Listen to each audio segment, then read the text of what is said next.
காரியங்களை கற்றுக்கொள்றதுக்கு ஆண்டவர் கிருபை தராரு.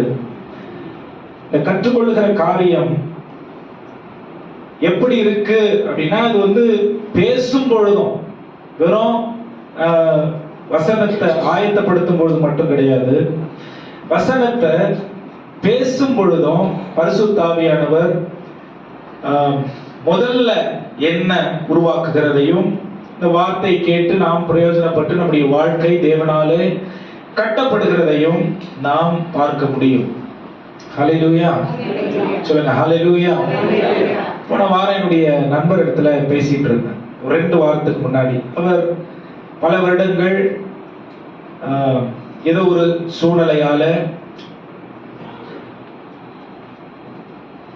தேவனால நடத்தி வருகிறதான ஒரு ஊழியர் தான். ஆனா ஒரு சின்ன பிரேக் எடுத்து அவர் ஊழியத்துல அவரை உருவாக்கி கொண்டிருக்கிறதான அந்த காலகட்டத்தில் நாங்கள் நிறைய பேசியிருக்கோம் ஆரம்பத்தில். இப்போ எனக்கு டைம் இல்லை, அதனால டைம் கிடைச்சது போய் பேச ஆரம்பிக்கும் பொழுது நிறைய காரியங்கள் பேசிக்கிட்டு இருந்தோம். அதில் முதல் காரியம் நான் சொன்ன விஷயம்,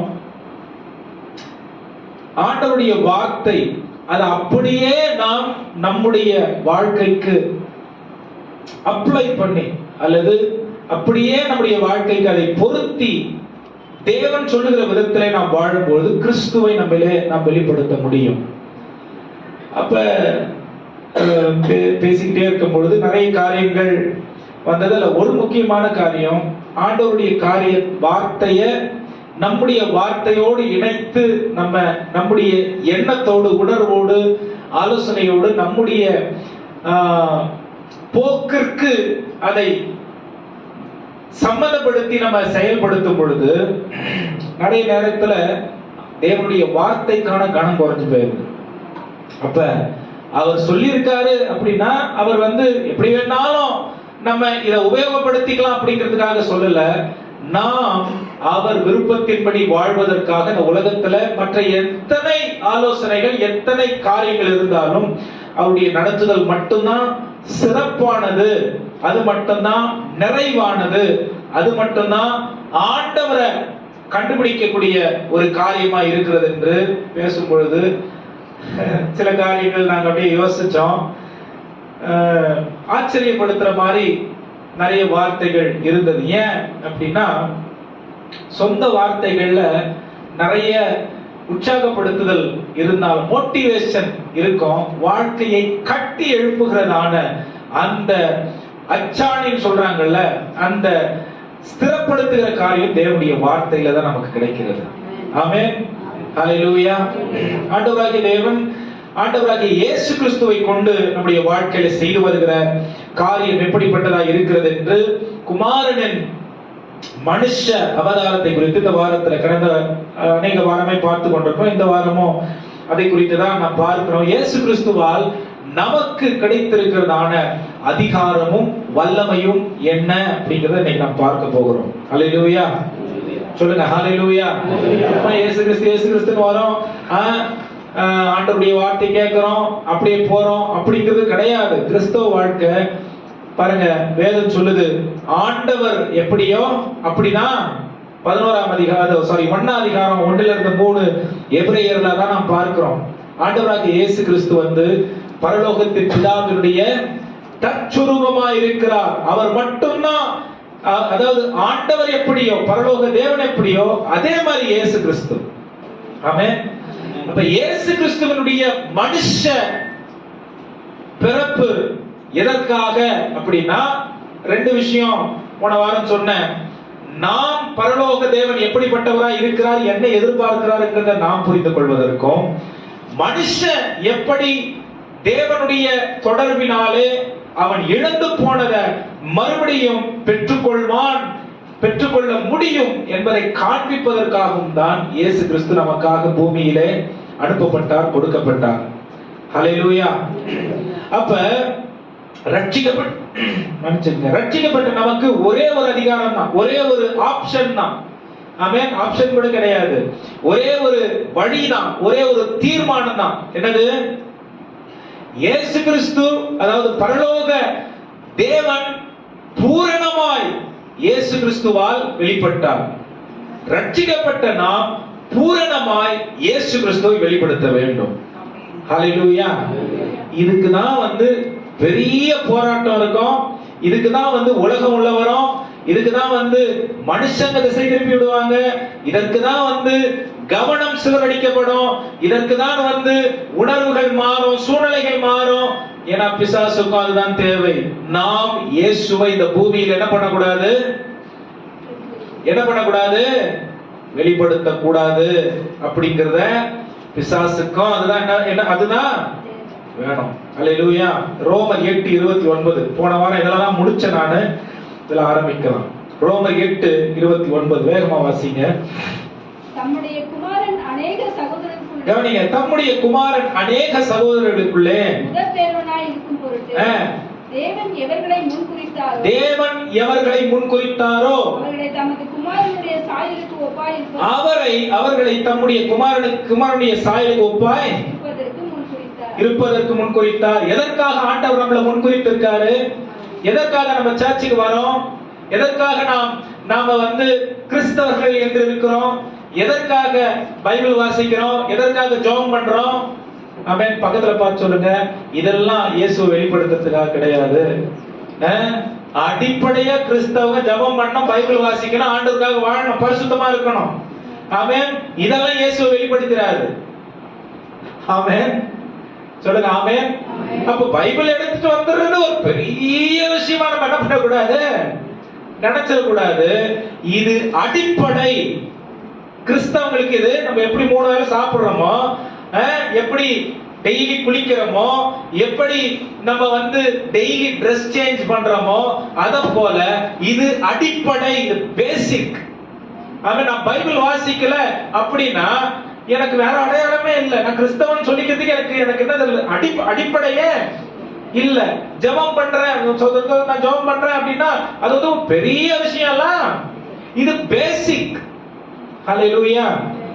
இது இயேசுவை வெளிப்படுத்தி விட முடியாது. இயேசுவை வெளிப்படுத்துறதுக்கு வேற ஒண்ணு நம்ம கிட்ட தேவைப்படுறதுக்கு இருக்கு. என்ன தேவைப்படுது? இப்ப வாசிச்சு பாருங்க. ஆண்டவராகிய தேவன் இயேசு கிறிஸ்துவை எல்லா சகோதரர்களுக்குள்ளும் முதற்பேரானவராய் அவர் மரித்தோர்களிலிருந்து இயேசு கிறிஸ்துவை உயிர்ப்பித்து நம்ம எல்லாருக்கும் முன்னாடி அவர் உயிர்த்தெழுந்திருக்கிற தேவனாய் உயிர்த்தெழ பண்ணின தேவன் என்ன பண்ணியிருக்காரு? நாமும் அவரோடு கூட என்ன பண்றதுக்கு அடையாளப்படுத்தி வச்சிருக்காரு? அவருடைய குமாரனுடைய சாயலை வெளிப்படுத்துவதற்காக நம்மள அடையாளப்படுத்தி வச்சிருக்காரு. ஹல்லேலூயா.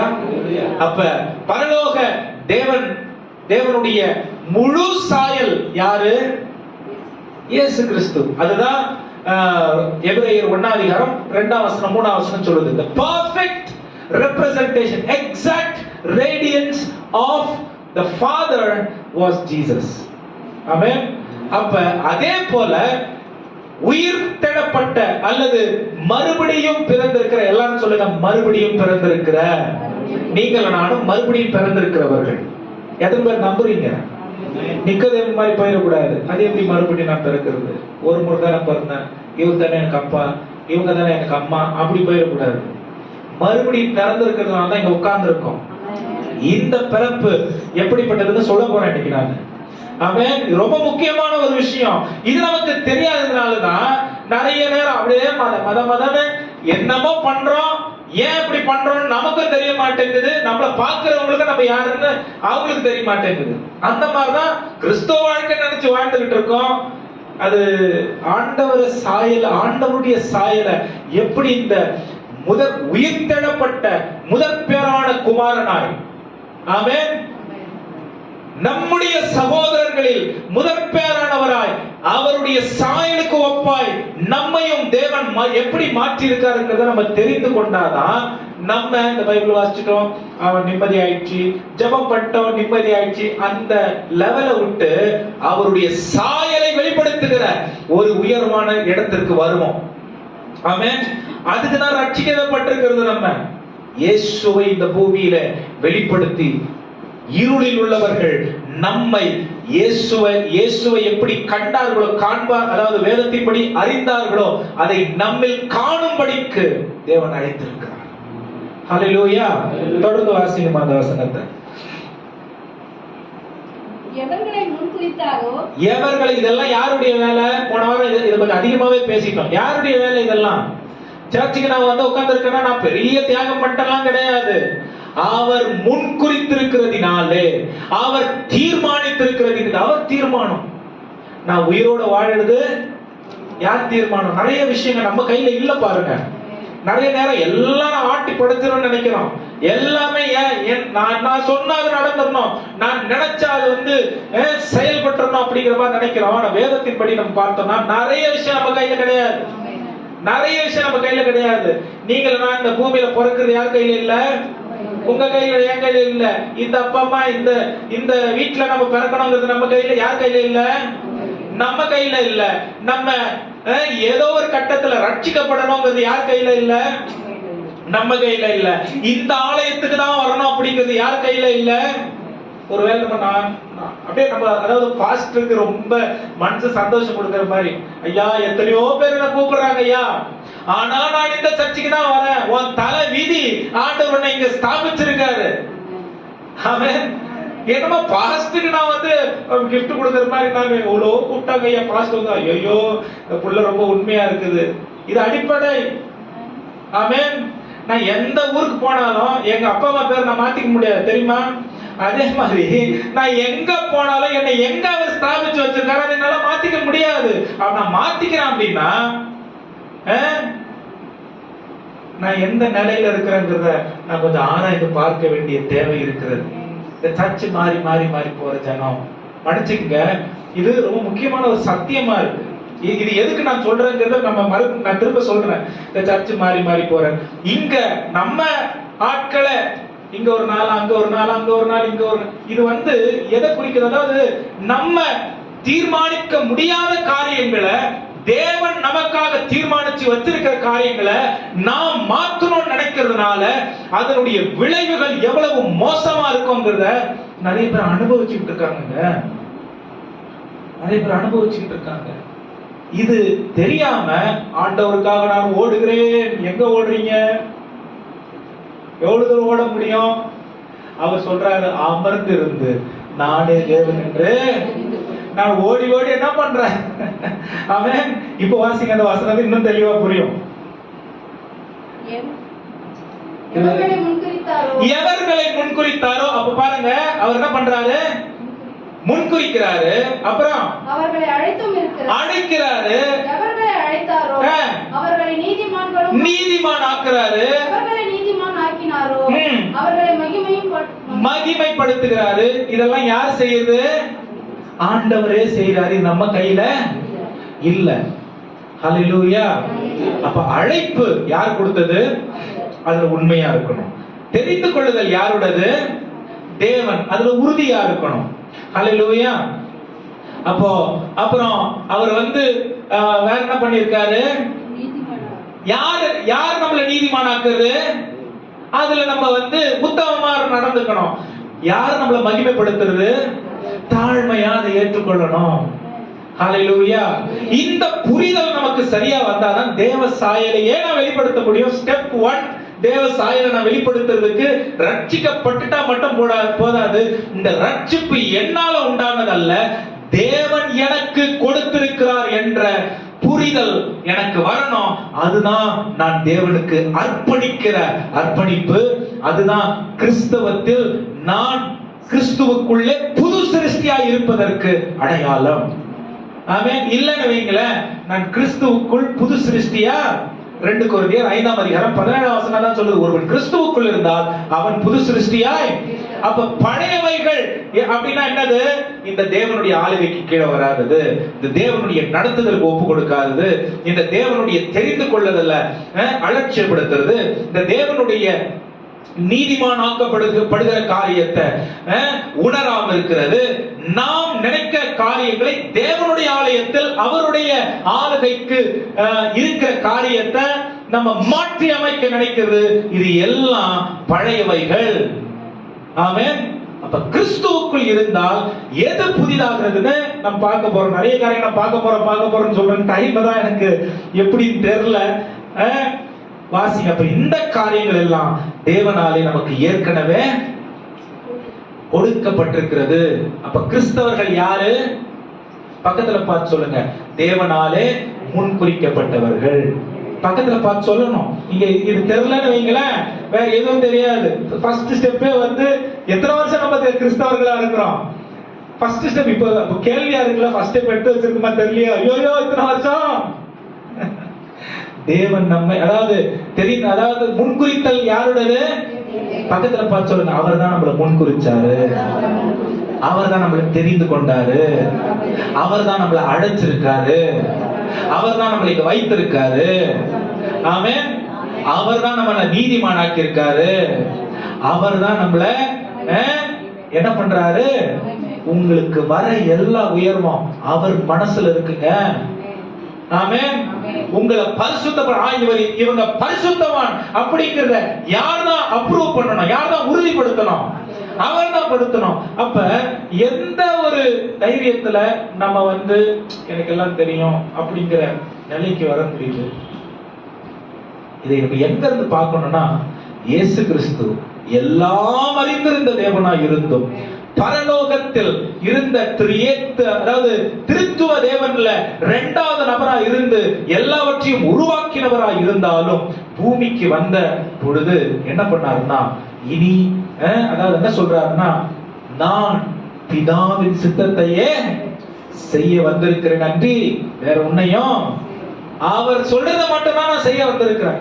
அப்ப கிறிஸ்தவர்கள் அப்ப பரலோகத்தை விட்டு அவர் கீழே வர்றது எதுக்கு அடையாளமா இருக்குது? எதுக்கு அடையாளமா இருக்குது? அவருக்கு மேன்மையை விட்டு கீழே இறங்குறத நம்ம பார்க்கிறோம். ஆனா நமக்கு இருளிலிருந்து, மரணத்திலிருந்து, பாவத்திலிருந்து, பிசாசின் பிடியிலிருந்து மேல தூக்கி விடுற அந்த இயேசு கிறிஸ்துவை நம்ம பார்க்கிறோம். இது ரெண்டத்தையும் அவர் எதுக்கு செஞ்சார் அப்படின்னா, தேவனுடைய சாயலை நம்ம பூமியில அவர் வெளிப்படுத்தின மாதிரி நம்ம வெளிப்படுத்துது. அப்ப கிறிஸ்தவங்களுக்கு ஆப்ஷன் இருக்கா? ஆப்ஷன் இருக்கா? பரவாயில்ல அண்டர் அதெல்லாம் புரிஞ்சுக்குவாரு அப்படின்னு சொல்றதுக்கு ஏதாவது இருக்கா? தேவனுடைய சாயலை வெளிப்படுத்துறத தவிர இந்த பூமியில வேற ஒரு காரியத்திற்காகவும் நாம் ரட்சிக்கப்படவில்லை. ஹல்லேலூயா. 2 கொரிந்தியர் 4ஆம் அதிகாரம் 4ஆம் வசனத்தை வாசிங்க. 2 கொரிந்தியர் 4ஆம் அதிகாரம் 4ஆம் வசனம். வேகமா வாசிங்க. நேரம்ல ஒரு 15 நிமிடம் பேசலாம்னு நினைக்கிறேன். அவ்வளவுதான். தேவனுடைய சாயலாய் இருக்கிற கிறிஸ்துவின் மகிமையான கவனிங்க. தேவனுடைய சாயலாய் இருக்கிற கிறிஸ்துவின் மகிமையான சுவிசேஷத்தின் ஒளி அவிசுவாசிகளாகிய அவர்களுக்கு பிரகாசமாய் இருக்காதபடிக்கு பிரபஞ்சத்தின் தேவனானவன் அவர்களுடைய மனதை குருடாக்கினான். என்ன பண்ணிருக்கான்? தேவனுடைய மகிமையான சுவிசேஷத்தின் ஒளி. ஆமென். சுவிசேஷத்தின் ஒளி அவிசுவாசிகளுக்கு பிரகாசமாய் இராதபடிக்கு பிரபஞ்சத்தின் தேவன் உடைய கண்களை குருடாக்கி இருக்கிறார். ஆமென். நிறைய பேர் அவிசுவாசிகள் அப்படின்ன உடனே ஆண்டவரை அறியாதவங்க அப்படின்னு நினைச்சுக்கிறோம். அவிசுவாசிகள்னா யாரு? இயேசுவின் செயலை, இயேசுவின் தியாகத்தை, இயேசுவினுடைய செய்கையை, சிலுவையில் அவர் நமக்காக எடுத்த ஜெயத்தை நம்பாதவர்கள் அவிசுவாசிகள்.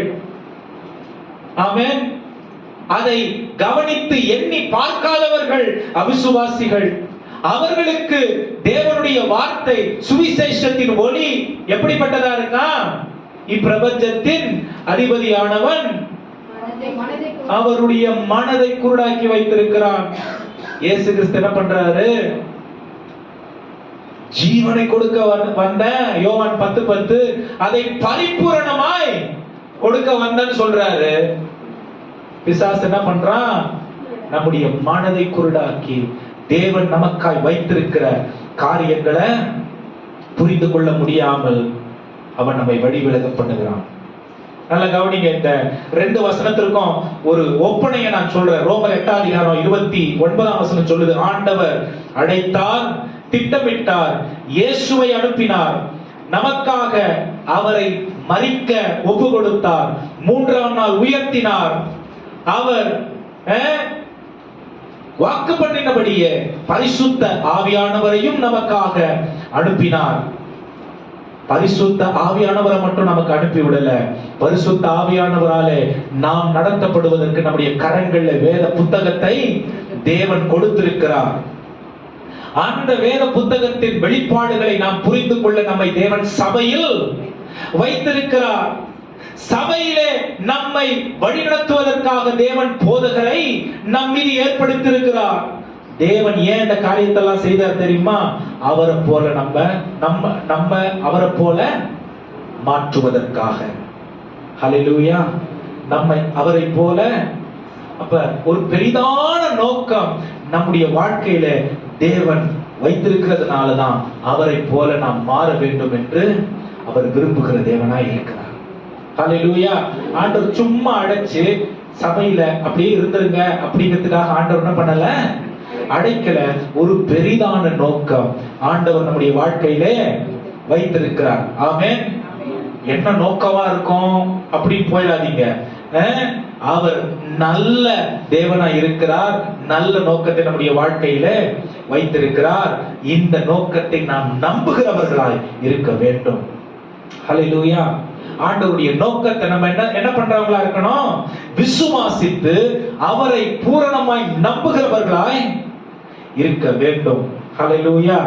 ஆனா பிசாசுக்கு என்ன தேவை? பிசாசுக்கு என்ன தேவை? வேதம் சொல்லுது, இப்பிரபஞ்சத்தின் அதிபதி நம்ம இந்த சுவிசேஷத்தின் ஒளிய புரிந்து கொள்ள கூடாதுன்னு மனதை குருடாக்கி வைத்திருக்கிறான். ஆமென். நம்ம சபைக்கு சர்ச்சுக்கு வர்றது பிசாசுக்கு பிரச்சனையே இல்ல. அவனும் சர்ச்சில் தான் உட்கார்ந்துருக்கான் நிறைய நேரத்துல. நம்ம பைபிள் படிக்கிறது அவனுக்கு பிரச்சனையே இல்ல, ஏன்னா அவனுக்கும் வசனம் தெரியும். ஆமென். நம்ம உபவாசம் எடுக்கிறது அவனுக்கு பிரச்சனையே இல்ல. ஏன் அப்படின்னா நம்ம எப்படி உபவாசம் எடுக்கிறோம் அவனுக்கு தெரியும். என்ன நோக்கத்தோட எடுக்கிறோம், எதற்காக, என்ன மைண்ட்ல வச்சுக்கிட்டு எடுக்கிறோம் அப்படிங்கிறது அவனுக்கு தெரியும். நம்ம என்ன சொல்றதுங்க, என்ன ஆலயத்துல நம்முடைய வேலைகளை ஈடுபடுத்திக் கொள்றதுனால பிசாசனுடைய ஆளுகை நம்ம விட்டு போயிடாது. ஆமென்.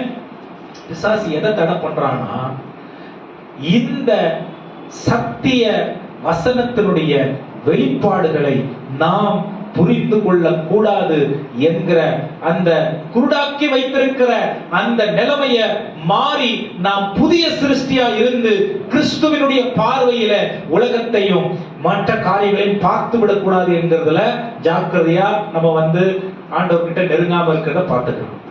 ஆமென். நம்மளும் ரொம்ப சௌகரியமா என்ன பண்றோம்? நான் ஜெபம் பண்ணிட்டு வந்துட்டேன், ஒரு திருப்தி வந்துருது. வேதம் வாசிச்சுட்டேன், ஒரு திருப்தி வந்துருது.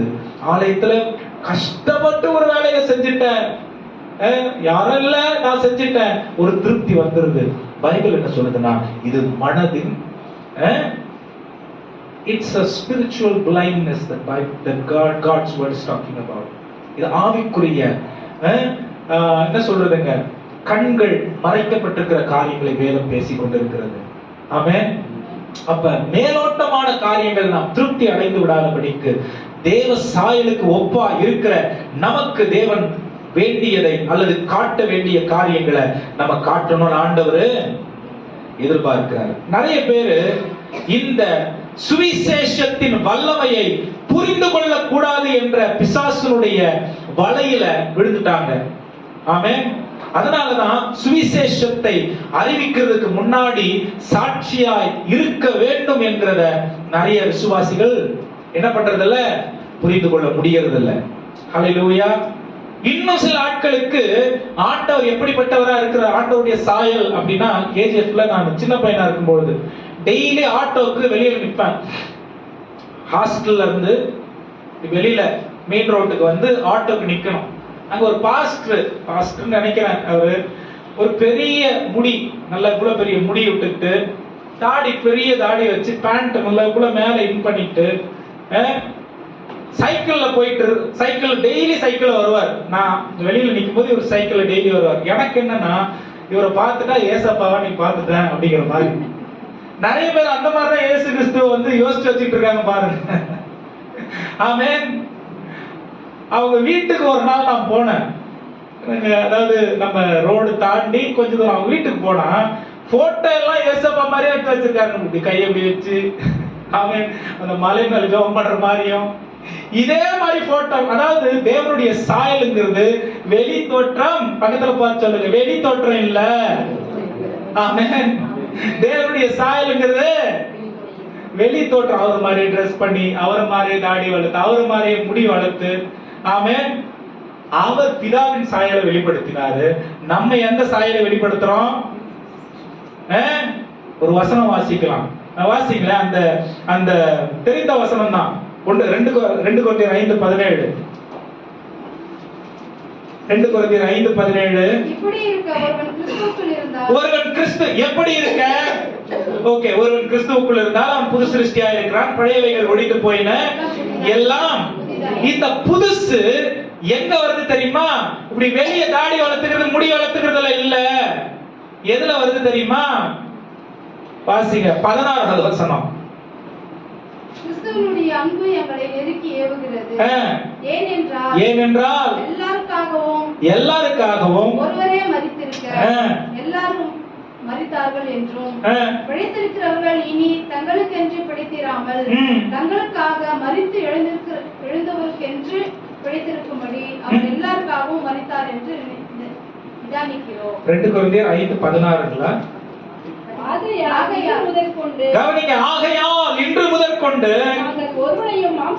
நாங்கள் ஒருவரையும் மாம்சத்தின்படி அறியோம். கிறிஸ்துவையும் மாம்சத்தின்படி அறியாதிருந்ததனாலே இனி ஒருபோதும் அவரை மாம்சத்தின்படி அறியோம். அதனாலதான் உங்களை என்னை ஆண்டவர் ஆவிக்குரியவர்கள் என்று அழைத்திருக்கிறார். அப்ப நம்ம எப்படி மற்றவர்களை அறியணுமா? ஆவியின்படி அறிகிறவர்களாய் இருக்க வேண்டும். அப்ப இயேசு கிறிஸ்து நமக்குள்ளே ஒரு சாயலாய், அவருடைய சாயல் நம்மிலிருந்து எப்படி வெளிப்படுகிறது? இது உள்ள வருகிறதான ஒரு மாற்றம், வெளியே வருகிற மாற்றம் இல்ல. பெரிய முடி, நான் ரொம்ப நாள் அப்படி நினைச்சிட்டு இருந்தேன்.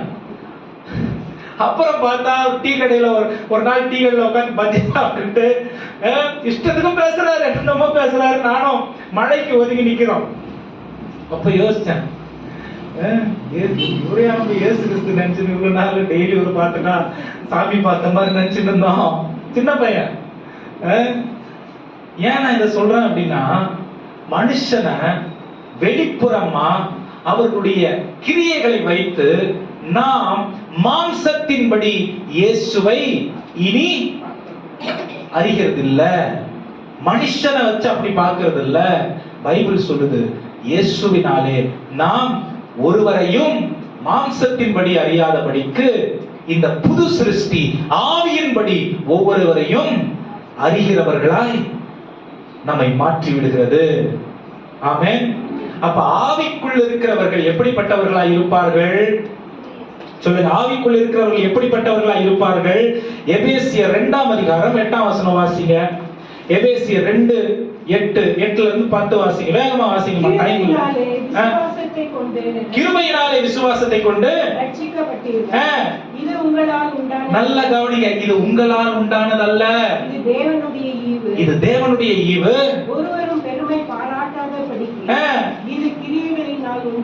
இது கிரியைகளினால் உண்டானதல்ல. ஏனெனில் எதற்காக ஆண்டவர் நம்மளை தெரிந்து கொண்டிருக்கிறாரா? நற்கிரியைகளை செய்கிறதற்கு. நாம் கிறிஸ்து இயேசுவுக்குள்ளே சிருஷ்டிக்கப்பட்டிருக்கிறோம். தேவனுடைய செய்கைகளாய் இருக்கிறோம். அப்ப எவ்வளவு உயர்ந்த ஸ்தானத்தை ஆண்டவர் உங்களுக்கு எனக்கு கொடுத்துட்டார் பாருங்க. இயேசு கிறிஸ்துவுக்குள்ளே நாம் புது சிருஷ்டிகளாய் மாறி இருக்கிறதுனால. ஆமென். இயேசு கிறிஸ்துவுக்குள்ளே நீங்கள் நானும் புது சிருஷ்டியா மாறி இருக்கிறதுனால உயர்ந்த ஸ்தானத்தை ஆண்டவர் கொடுத்திருக்காரு. என்ன அந்த உயர்ந்த ஸ்தானம்?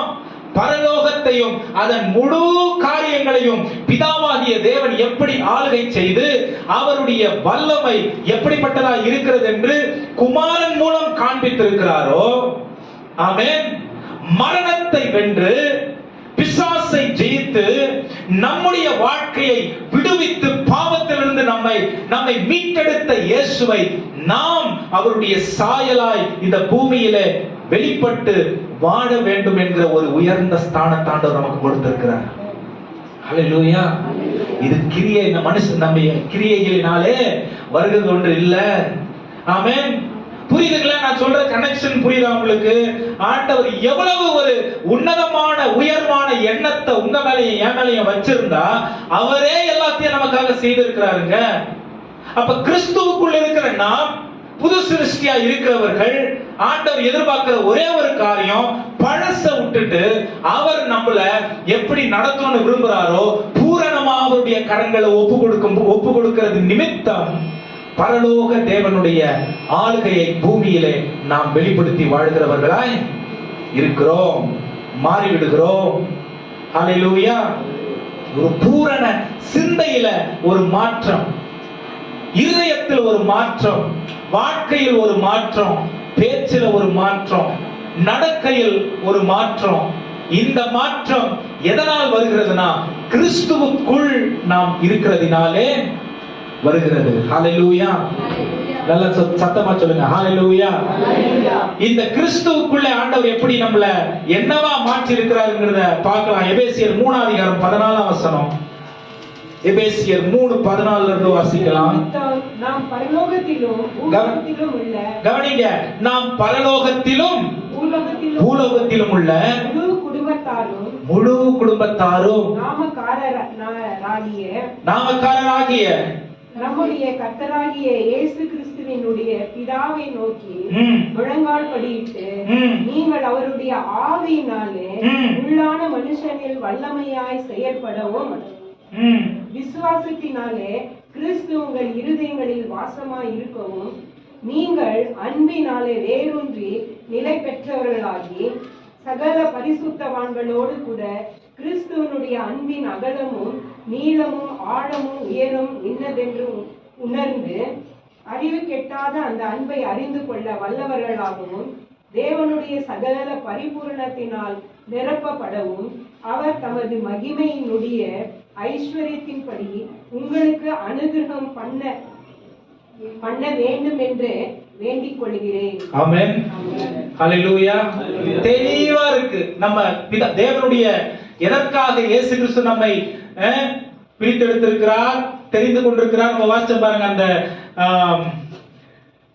அந்த வசனம், ரோமர் 8:29 இருந்து. எதற்காக தெரிந்து கொண்டார், எதற்காக முன்குறித்தார், எதற்காக கிறிஸ்துவோடு இணைத்திருக்கிறார், எதற்காக மகிமைப்படுத்தியிருக்கிறார், எதற்காக நம்மள நீதிமான்கள் ஆக்கியிருக்கிறாரு அப்படின்னா, நாம் பரலோகத்தில் உள்ள பூமியில் உள்ள முழு குடும்பத்திற்கு நாமக்காரராய் இருக்கிற பிதாவினுடைய குடும்பத்தினராய் இருக்கிறோம். ஹல்லேலூயா. சொல்லுங்க, நம்முடைய மாறாத நித்திய பரம தகப்பன் யாரு?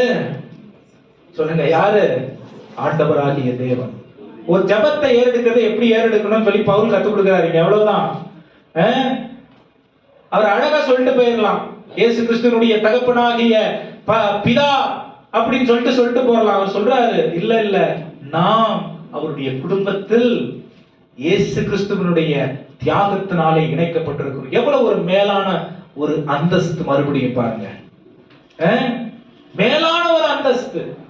இந்த உலகத்துல நம்ம அந்தஸ்தை தேடுறோம், ஆஸ்திய நாடுறோம், நம்மளை சுற்றி இருக்கிறவங்க நம்மள கனப்படுத்தணும், நம்மள மேன்மையா பேசணும், நம்மள ஒரு பெருசா நம்மள நல்ல பாராட்டணும் அப்படின்னு நினைக்கிறோம். ஆண்டவர் நம்மள பிதாவினுடைய குடும்பத்துல இணைத்திருக்கிறார். நம்மள விட்டு போன நம்ம தாத்தா பாட்டி அந்த குடும்பம் பரலோகத்துல ஆண்டவர் கூட இருக்கு. ஆமென்.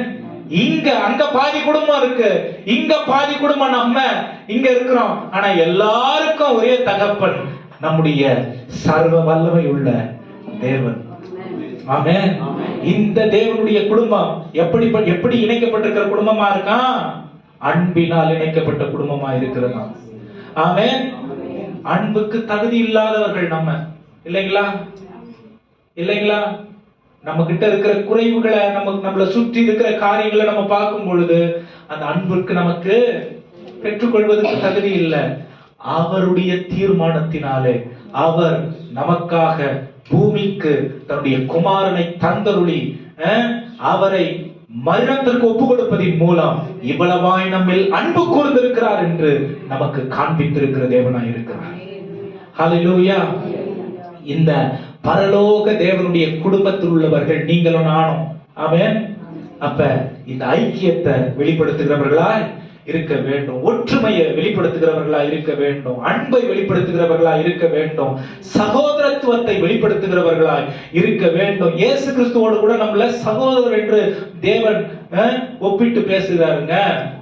அப்ப நமக்கு பகைமை இருக்கக்கூடாது, விரோதங்கள் இருக்கக்கூடாது, நமக்கு பொறாமைகள் இருக்கக்கூடாது, ஒருவர் மீது ஒருவர் குறைபாடு இருக்கக்கூடாது, கசப்பு வைராக்கியம் இருக்கக்கூடாது. ஏன்னா ஒரு குடும்பத்திற்கு நாம் சொந்தக்காரர்களாய் இருக்கிறோம், ஒரு குடும்பத்திற்கு சொந்தக்காரர்கள்.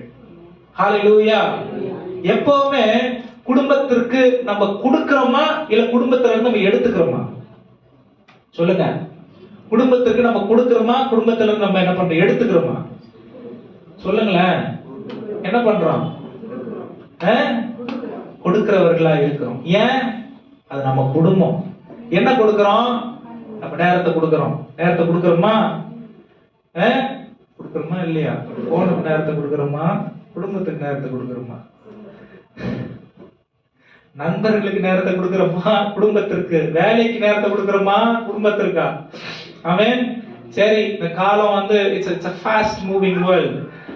உலகம் ரொம்ப வேகமா ஓடுது, எல்லாம் மாறிக்கிட்டு இருக்கு. ஆனா தேவன் மறுபடியும் நம்மளை கொண்டு வந்து எங்க நிறுத்துறாரு பாருங்க, அந்த மகிமையான தேவனுடைய குடும்பத்தில் உள்ளவர்களாய் நீங்களும் நானும் இருக்கிறோம். ஹல்லேலூயா. அவர் நமக்காக தன்னுடைய உயர்ந்த செல்வத்தை கொடுக்கிறதன் மூலம் அவருடைய அன்பு எவ்வளவு பெருசு நமக்கு காட்டிட்ட தேவனா இருக்காரு. ஆமென்.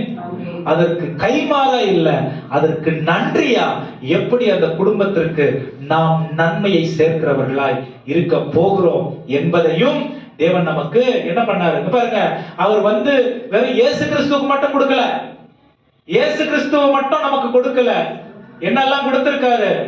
தெரிந்து கொள்ளுதல் கொடுத்திருக்க. நம்ம வாசிச்ச பாருங்க, ரோமர் 8:29 தெரிந்து கொள்ளுதல் அவர் தான் கொடுத்தது, அழைப்பு அவர் தான் கொடுத்தது, மேன்மை அவர் தான் கொடுத்தது, குமாரன் இயேசு கிறிஸ்துவோடு சகோதரத்துவத்தை அவர் தான் கொடுத்தது,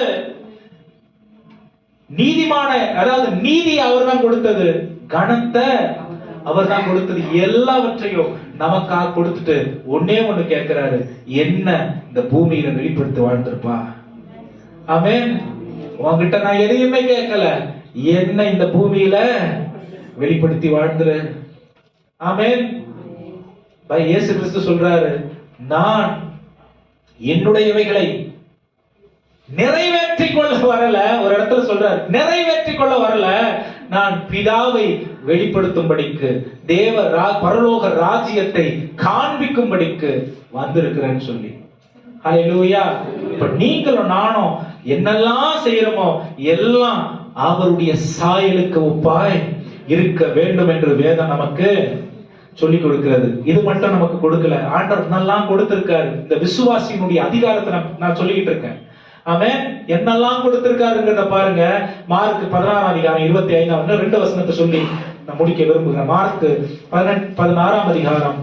16:15 இதே வசனம் மத்தேயு 28:19 இருக்கு. வாசிங்க. மார்க் 16:15. பின்பு அவர் அவர்களை நோக்கி, நீங்கள் உலகமெங்கும் போய் சர்வ சிருஷ்டிக்கும் சுவிசேஷத்தை பிரசங்கியுங்கள். விசுவாசம் உள்ளவனாகி ஞானஸ்தானம் பெற்றவன் ரட்சிக்கப்படுவான். விசுவாசியாதவனோ ஆக்கினைக்குள்ளாக. அதாவது இந்த பரலோக தகப்பனுடைய குடும்பம் எப்படிப்பட்ட நற்செய்தினா என்ன நற்செய்தி? நாம் அவருடைய குடும்பத்தில் இணைக்கப்பட்டிருக்கிறோம். ஆமென். நல்லா கவனிங்க. ரொம்ப முக்கியமான ஒரு கட்டம். ஏன் தெரியுமா அது முக்கியமான கட்டம்? பரலோக தேவன் இயேசு கிறிஸ்துவுக்கும் தகப்பனா இருக்கிறார், நமக்கும். இயேசு கிறிஸ்து வேண்டிக் கொண்ட எல்லாவற்றையும் பரலோக தகப்பன் அவருக்கு கொடுத்தார். நம்முடைய தகப்பனா இயேசு கிறிஸ்து பிதாவை மறுபடியும் பிதாவோடு இணைத்திருக்கிறதுனாலே நாம் வேண்டிக் கொள்வதையும் எல்லாவற்றையும் அவர் தர, ஒன்றையும் அவர் நம்மிலிருந்து என்ன சொல்ல மாட்டார், என்ன பண்ண மாட்டாரு, பிடிச்சு வச்சுக்க மாட்டாரு. என் சொந்த வார்த்தையை நான் சொல்றேன்னா, என் சொந்த வார்த்தையா வாசிக்கலாம். யோவான் எல்லாருக்கும் தெரிந்ததான ஒரு வசனம் தான். யோவான் நான் அடிக்கடி ஆலயத்துல சொல்ற ஒரு வசனம். யோவான் 16ஆம் அதிகாரம் 23, 24 வசனங்கள். யோவான் 16, 23, 24. அந்த நாளிலே நீங்கள் என்னிடத்தில் ஒன்றும் கேட்க மாட்டீர்கள்.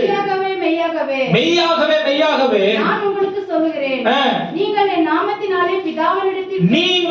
நாமத்தினாலே பிதாவினிடத்தில் கேட்டுக்கொள்கிறது எதுவோ அதை அவர் உங்களுக்கு தருவார். இதுவரைக்கும் கவனிங்க, இதுவரைக்கும் நீங்கள் என் நாமத்தினாலே ஒன்றும் கேட்கவில்லை.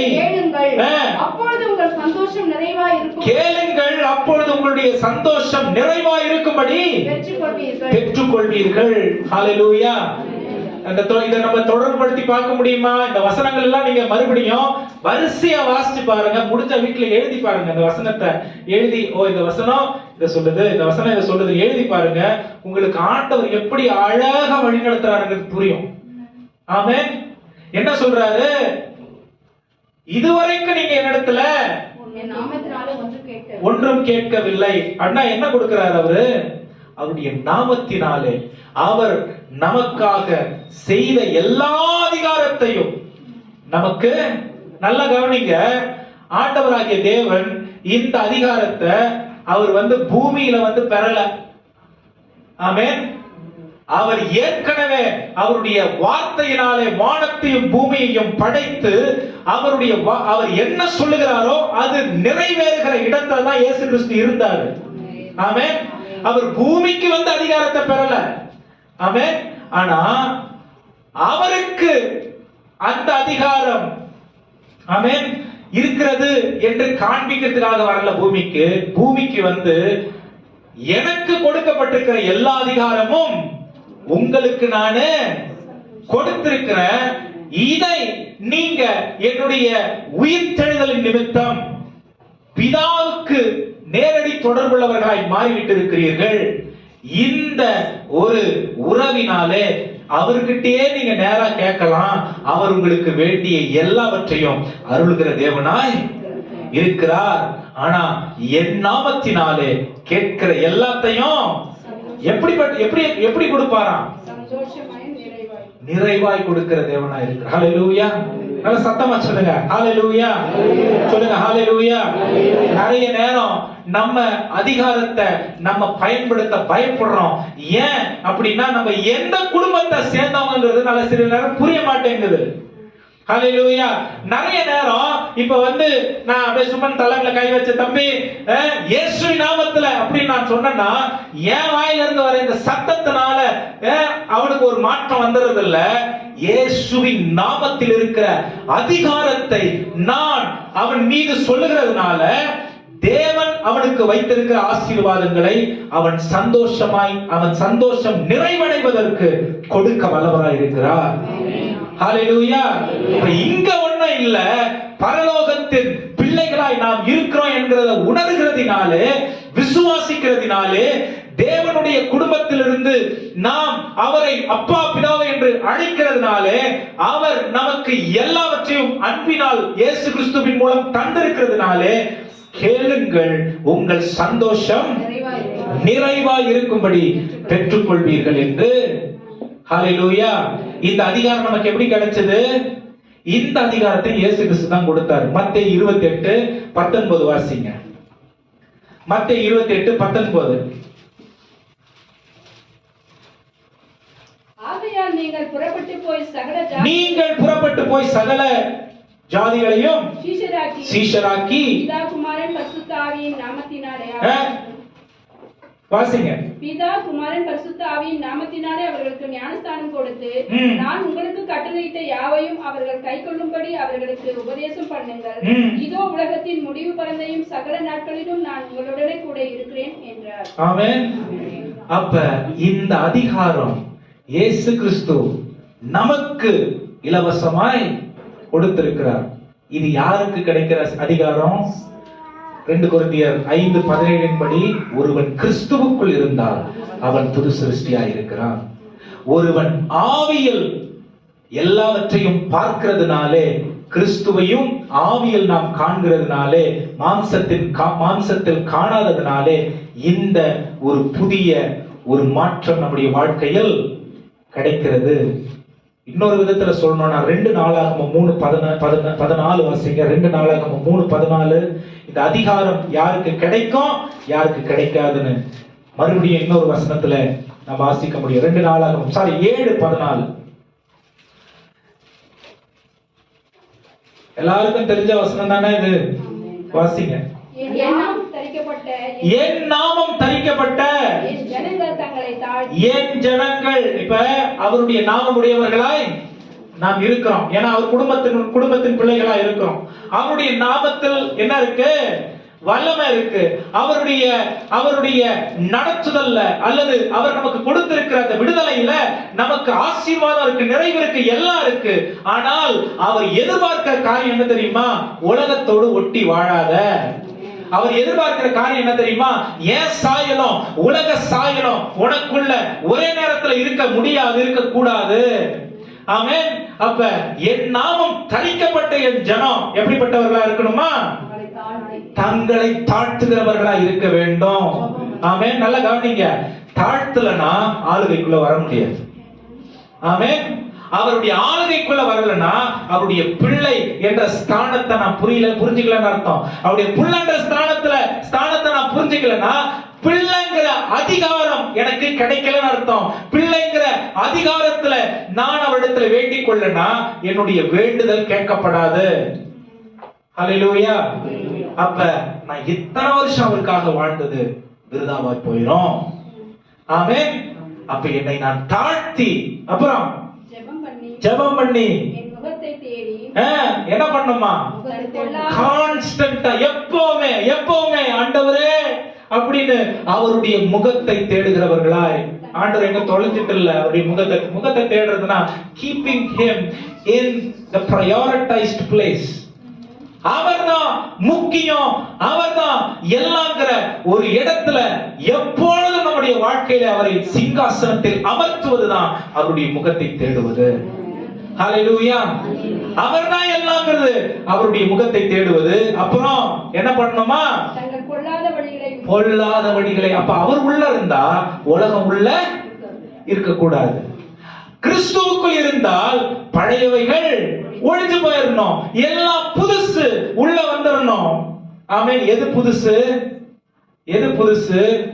இயேசு சிந்தித்ததை சிந்திக்கிறது, இயேசு செய்ததை செய்யறது, இயேசு பிரசங்கித்ததை பிரசங்கிக்கிறது, இயேசு ராஜ்யத்தின்படி ராஜ்யத்திற்காக வாழ்ந்தபடி வாழ்வது, தேவ சாயலை வெளிப்படுத்துவது. ஓகே, இது என்னது? என்னதான் இது? வாசிங்கம்மா, தொடர்ந்து வாசிங்க. பொல்லாத வழிகளை விடுவதற்கு இதுதான் வழி. அப்பொழுது பரலோகத்தில் இருக்கிற நான் கேட்டு அவர்கள் பாவத்தை மன்னித்து அவர்கள் தேசத்துக்கு க்ஷேமத்தை கொடுப்பேன். ஹல்லேலூயா. ஒரு பெரிய அழைப்பு ஆண்டவர் நமக்கு கொடுக்கிறார். என் குடும்பத்திற்கு உட்பட்ட சகோதரனே சகோதரியே, இயேசுவின் சகோதரனே சகோதரியே, அதை நம்ம வாசிக்கிறோம். இயேசுவுக்கு நாம் சகோதர சகோதரிகளா இருக்கிறோம். ரோமர் 8:29 தான் சொல்லுது. அவருடைய குடும்பத்திற்கு உட்பட்ட இயேசுவின் சகோதர சகோதரியா இருக்கிறோம். இயேசு செய்ததை போல பூமியிலும் நாம் எல்லாவற்றையும் செய்வதற்கு தேவன் நம்மை அழைத்திருக்கிறார். வேண்டிக் கொள்ளுங்கள், அப்பொழுது உங்கள் சந்தோஷம் நிறைவாய் இருக்கும்படிக்கு உங்களுக்கு நான் கொடுக்க நீங்க பெற்றுக்கொள்வீங்கன்னு சொல்றாரு. அதற்கு நம்மை நாம் தாழ்த்தி தீய வழிகளை விட்டு ஜெபம் பண்ணி அவருடைய நடத்துதலுக்கு நம்மளை அர்ப்பணிச்சா என்ன தருவாரா? க்ஷேமத்தை. He will bless you and through you nations will be blessed. தேசங்கள், ராஜ்யங்கள் உங்களால் ஆசீர்வதிக்கப்படும், க்ஷேமம் உண்டாகும் சொல்லி ஆண்டவர் சொல்றார். Hallelujah. So we Christians are the most responsible people in the world. உலகத்தில் உள்ள தேவனை அறியாதவர்கள் எத்தனை கோடி மக்கள் இருந்தாலும் அந்த ரட்சிப்பு என்னும் ஒளி பெரிய பொறுப்போட நம்மள ஆண்டவரோட இணைத்திருக்கிறது. ஹல்லேலூயா. அப்போ ஒவ்வொருவரும் இயேசுவை வெளிப்படுத்தி வாழ்வதற்கு, அவருடைய சாயலை காண்பித்து வாழ்வதற்காக தான் தெரிந்து கொள்ளப்பட்டிருக்கிறோம். ஆனா இந்த உலகத்துல அவருடைய அதிகாரத்தை நமக்கு கொடுத்திருக்கிறார். இந்த அதிகாரத்தை நாம் உபயோகப்படுத்தும் பொழுது பிசாசும் அவருடைய சேனையும் பிசாசுக்கு உட்பட்ட காரியங்களும் நம்முடைய எல்லைகளுக்குள்ளே வரவே முடியாது. ஆமென். தேவனுடைய நன்மையும் கிருபையும் நம்மை தொடரும். அவர் பூரணமாய் நம்மை எல்லாவற்றிலும் உயர்த்தி ஆசீர்வதிக்கிற தேவனாய் இருக்கிறார். ஆமென். பக்கத்துல பார்த்து சொல்லுங்க, இது எல்லாம் அவரே நமக்கு செய்யறாரு. ஆமென். இது விசுவாசியுடைய சுதந்திரம், தேவன் நமக்காக கொடுத்திருக்கிற ஆசீர்வாதம். கண்களை மூடி கர்த்தரை நோக்கி பார்க்கலாம். சொல்லுங்க, நன்றி ஆண்டவரே. ஹல்லேலூயா. உம்மை ஸ்தோத்திரிக்கிறோம், ஸ்தோத்திரிக்கிறோம். நன்றி. சேர்ல எழுந்திருக்கலாம் ஒரு நிமிஷம். ஹல்லேலூயா. உம்மை ஸ்தோத்திரிக்கிறோம். நன்றி ஆண்டவரே, உமக்கு மகிமை மகிமை மகிமை மகிமை. நான் தேடி போகவில்லை, என்னை தேடி வந்தாரையா. நான் தேடி போகவில்லை, என்னை தேடி வந்தாரையா. எந்தன் இயேசுவே, எந்தன் இயேசுவே, எந்தன் இயேசுவே, எந்தன் இயேசுவே.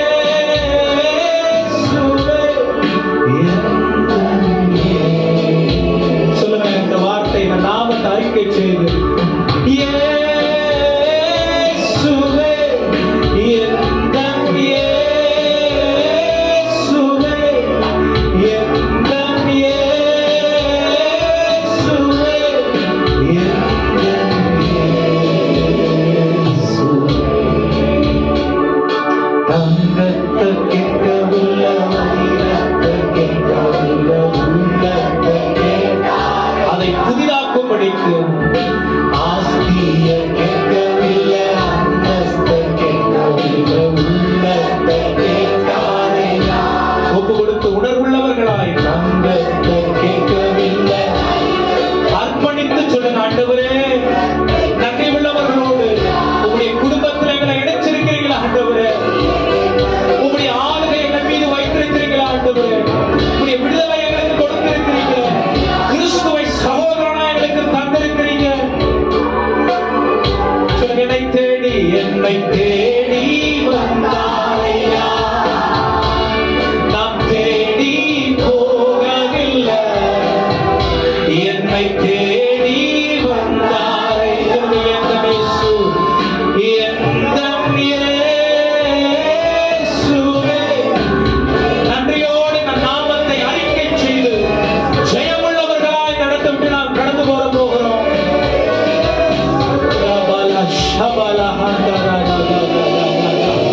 சொல்லுங்க, எந்த இயேசுவே, இயேசுவே,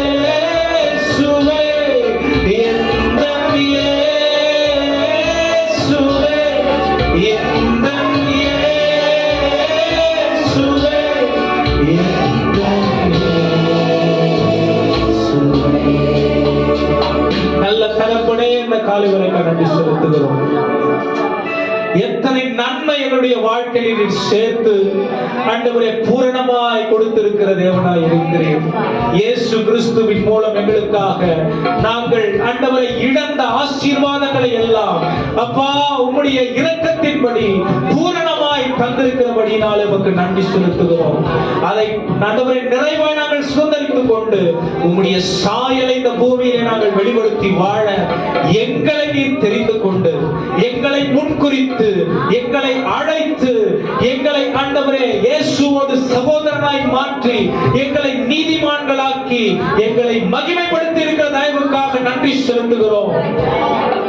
வந்த ஒவ்வொருவரையும் ஆசீர்வதிச்சிருங்க ஆண்டவரே. அவருடைய எல்லா தேவைகளையும் சந்திப்பீராக, குறைவுகளை நிறைவாக்குவீராக. ஆண்டவரே, இடத்தில் நாங்கள் வேண்டிக் கொள்கிற விதத்தில் வேண்டிக் கொள்ள எங்களுக்கு பரிசுத்த ஆவியான ஒரு வசனத்தின் மூலம் கற்றுத் தருவீராக. எங்களுடைய ஆண்டவரே அப்பா சந்தோஷம் நிறைவாயிருக்கும்படிக்கு இதை செய்வீராக. எங்களை தாழ்த்தி ஒப்பு கொடுக்கிறோம். எங்கள் இருக்கிற குறைவுகளை நாங்கள் விட்டு விடுகிறோம் ஆண்டவரே. நீர் மகிமைப்படுவீராக, நீர் ராஜரீகம் பண்ணுவீராக, நீர் எங்களை நடத்துவீராக. உம்முடைய வருகை பரியந்தம் எங்களோடு கூட நீர் இருந்து உம்மை நாங்கள் வெளிப்படுத்தி வாழ எங்களுக்கு ஒத்தாசை செய்கிறார். தாழ்த்தி அர்ப்பணிக்கிறோம். அதன் மூலமா வந்த எல்லா துதிகளையும் ஒருவருக்கு எடுக்கிறோம். இயேசுவின் நாமத்தில் ஜெபம் கேளும் நல்ல பிதாவே. ஆசீர்வாதங்களை பெற்றுக்கொள்ள நம்முடைய கர்த்தராய் இருக்கிற இயேசு கிறிஸ்துவின் கிருபையும் பிதாவாகிய தேவனுடைய அன்பும் பரிசுத்த ஆவியானுடைய அந்யோன்ய ஐக்கியமும் சமாதானமும் சந்தோஷம் நம்மோடும் நம்முடைய குடும்பங்களோடும் கர்த்தருடைய வருகை பரியந்தம் நிலைத்திருப்பதாக. என் ஆத்துமாவே கர்த்தரை ஸ்தோத்திரி, உள்ளமே பரிசுத்த நாமத்தை ஸ்தோத்திரி. என் ஆத்துமாவே கர்த்தரை ஸ்தோத்திரி, அவர் செய்த சகலமும். எல்லாருக்கும் ஸ்தோத்திரம். கர்த்தருடைய ஆசீர்வதிப்பாராக. ஒருவர் வாழ்த்தி சமாதானத்தோடு கடந்து வரும்படி கேட்டுக்கொள்கிறேன்.